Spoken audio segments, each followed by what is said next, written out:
Pemirsa, di awal pekan ini pergerakan indeks harga saham gabungan masih melemah melanjutkan pelemahan yang sudah terjadi di akhir pekan lalu. Saat penutupan sesi pertama perdagangan saham, indeks harga saham gabungan melemah 0,24% di level 6.682. Pemirsa, pergerakan indeks harga saham gabungan hari ini melemah, ini searah dengan pergerakan indeks utama di kawasan Asia yang juga mengalami pelemahan sampai siang hari ini. Kita bisa lihat indeks Nikkei Jepang yang melemah sampai 1,16% dan indeks Hang Seng juga pelemahannya mencapai 1,5% siang hari ini.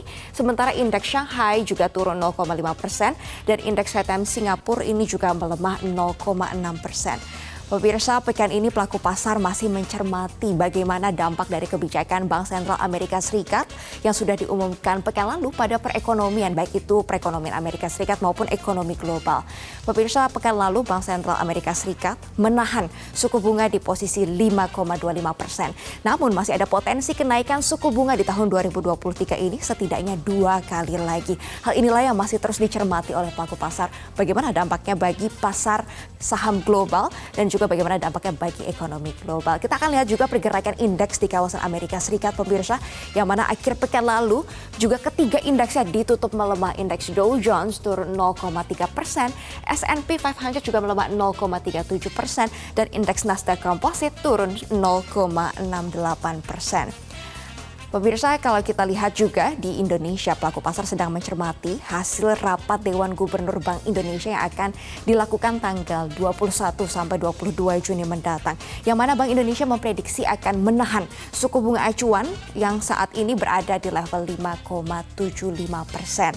Dan kalau kita lihat bagaimana posisi nilai tukar rupiah hari ini juga masih terpengaruh oleh beberapa sentimen tadi terkait dengan kebijakan The Fed dan juga menunggu rapat Dewan Gubernur Bank Indonesia. Posisi nilai tukar rupiah saat ini minus 0,35%, melemah 0,35% terhadap dolar Amerika Serikat di posisi 14.993 rupiah per dolar. Dan kami juga memantau saat ini posisi dolar Amerika Serikat ini sedang menguat terhadap mayoritas mata uang utama dunia. Terutama setelah pekan lalu The Fed memberikan sinyal masih ada kenaikan suku bunga 2 kali lagi di tahun ini. Sehingga kalau kita lihat spread atau jenjang perbedaan suku bunga antara negara maju seperti Amerika Serikat dengan negara berkembang ini tidak terlalu jauh dan mengurangi daya tarik investasi di negara-negara berkembang.